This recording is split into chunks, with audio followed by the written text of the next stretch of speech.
오늘 알아볼 내용은 원소 주기율표입니다.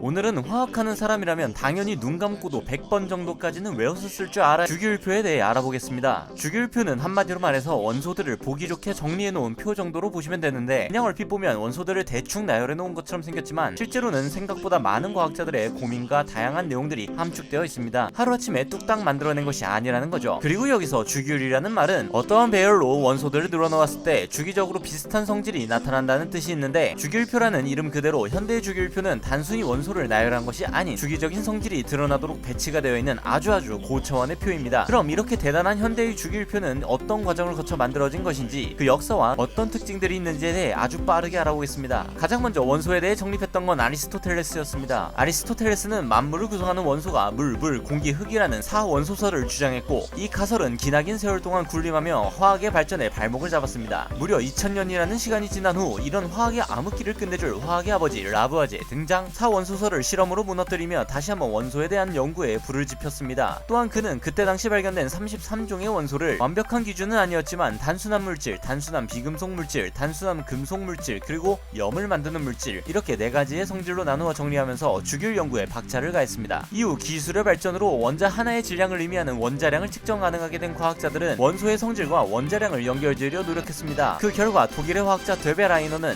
성질이 비슷한 3개의 원소들을 쌍으로 묶었을 때 그 3개의 원소들의 원자량들의 간격이 비슷하다는 것을 알게 되었습니다. 즉, 가장 원자량이 작은 원소의 원자량과 가장 원자량이 큰 원소의 원자량의 평균이 중간 크기 원소의 원자량과 비슷했던 거죠. 이름하여 새쌍원소설 이후 원자량과 원소의 성질을 연결지으려는 노력들은 더더욱 활발해졌습니다. 그 이후 왕립화학대학교에서 이과적 성향을 키우고 사회개혁에 몸담으며 문과적 성향을 키우면서 이 시대가 원하는 진정한 융합형 인재로 자라난 존 유렌즈 등장. 원소들을 원자량 순서로 나열하기 시작하다가 대략 8번째의 원소들마다 비슷한 성질이 반복되는 것을 발견합니다. 총 7개의 음정으로 8번째마다 정확히 정수배의 음정이 반복되는 옥타브에 빗대어 이것을 옥타브 법칙이라고 부르기로 합니다. 거의 현대 주기율표에 비슷해지기는 했지만 이때 당시는 반응성이 낮아 존재가 잘 티가 나지 않는 비활성 기체들이 대다수 발견되지 않았기에 조금은 아쉬운 배열이었죠. 그 이후 한 과학자가 원소의 성질과 이름을 적은 카드를 들고 다니면서 이리저리 보기도 하고 가지고 놀기도 하다가 뉴렌즈처럼 원자량 순서대로 배열하는 것은 같지만 원소의 주기적인 성질, 즉 주기율을 함께 고려한 주기율표를 완성하게 됩니다. 바로 멘델레예프의 등장이죠. 멘델레예프는 앞서 말한 대로 원자량 순서대로 원소를 배치하되 성질이 비슷한 원소들이 세로줄에 줄줄이 나오도록 배치합니다. 그리고 만약 원자량 순서대로 A라는 물질이 올 차례이기는 하지만 A의 성질이 위아래의 원소들과 만약 다르다면 그 자리를 과감히 비워두는 판단을 합니다. 아직 발견되지 않은 원소들이 있다고 생각하고 그 자리를 예측한 것이죠. 물론 이 예측은 맞는 것도 많고 틀린 것도 많았습니다. 하지만 원소의 성질을 표현할 수 있는 유의미한 주기율표를 만들었다는 점에서 공헌도가 아주 높죠. 이후 과학자들은 멘델레예프의 주기율표를 기반으로 새로운 원소들을 채워나가거나 수정해나가는 과정을 진행합니다. 하지만 멘델레예프의 주기율표는 분명 훌륭한 것이었지만 갈수록 오류가 많다는 것을 알게 되죠. 그러면서 원소의 주기적 성질을 나타내는 기준으로서 원자량은 비슷하기는 했지만 딱 맞는 요소는 아니었다는 결론에 다다르게 됩니다. 그 무렵 악덕 교수 러더퍼드 밑에서 벗어나 X선으로 이런저런 장난을 치던 과학자 모즐리는 원소가 가지고 있는 원자 핵의 전하량, 즉 양성자의 개수에 따라 원소의 성질이 변한다는 점을 알아내게 됩니다. 또한 이 양성자의 개수는 그때 당시 프라우트의 가설을 통해 과학자들이 통용하던 원자 번호와도 같은 의미라는 것을 증명해냈죠. 원소의 성질이 원자량이 아닌 양성자 수 및 원자 번호에 의해 변한다는 사실을 알아낸 모즐리는 원자량이 아닌 원자 번호를 기준으로 새로운 주기율표를 작성하였으며 수많은 과학자들이 이 주기율표를 점차 업그레이드해오면서 지금의 우리가 알고 있는 주기율표가 된 것이죠. 이렇게나 어렵게 만들어진 현대의 주기율표에는 어떤 규칙성이 있는지 알아보겠습니다. 우선 우리가 알고 있는 이 주기율표는 맨 왼쪽 위에서부터 오른쪽 아래로 원자 번호 순서의 배열을 가지고 있으며 가로줄과 세로줄에는 각각 의미가 있습니다. 가로줄은 주기라고 부르며 1주기, 2주기 등으로 숫자를 붙여 표현하고, 이는 보어 전자 모형으로는 원자가 전자의 전자 껍질 번호, 오비탈 이론으로는 원자가 전자의 주양자 수를 뜻합니다. 즉 아래로 내려갈수록 더 많은 전자 껍질을 가지고 있다는 얘기죠. 세로줄은 영어로는 그룹,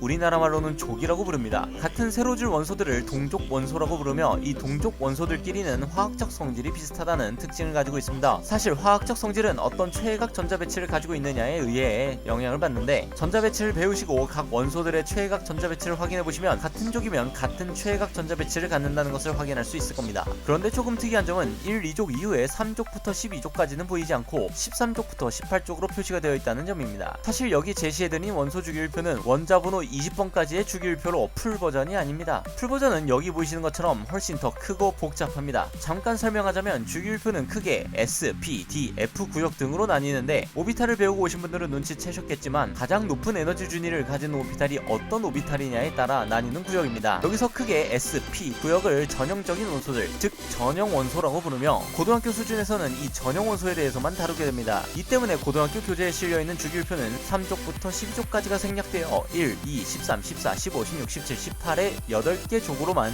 표현되어 있는 것이죠. 왜 D구역과 F구역 등을 배우지 않는지는 대학교 가서 배워보시면 알게 될 겁니다. 엄청 복잡해요.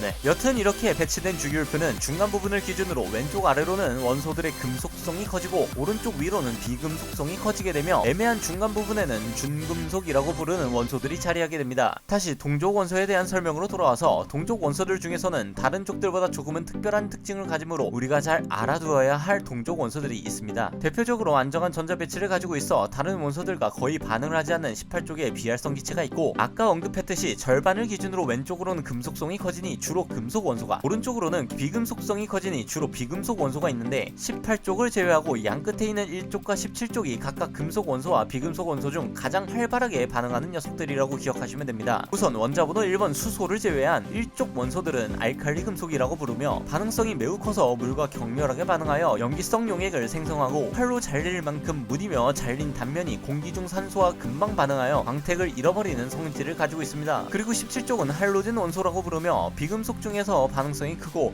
특유한 색을 띠며 분자 상태에서 아주 위험한 성질을 가지고 있다는 특징이 있습니다. 특히 염소기체의 경우는 과거 나치의 비인륜적이었던 가스방에 그 가스로 사용되었을 정도로 위험하죠. 이 이외에도 이 족은 알칼리 토금속이라고 하여 알칼리 금속의 하위 호환 정도의 성질을 가지고 있는 것을 기억하시면 주기율표에 대한 설명이 거의 끝났다고 볼 수 있겠네요. 자, 오늘은 주기율표의 역사와 몇 가지 특징들에 대해 알아보았습니다. 앞에서 농담삼아 100번까지는 외워야 한다고 했지만, 제가 대학교 1학년 처음 본 시험이 원소번호 100번까지 외워쓰기였을 정도로 화학에서는 아주 기초적이고 중요한 내용입니다. 그러니 고등학생인 여러분들은 100번까지는 아니어도 20번까지는 필수적으로 외워주도록 합시다. 그럼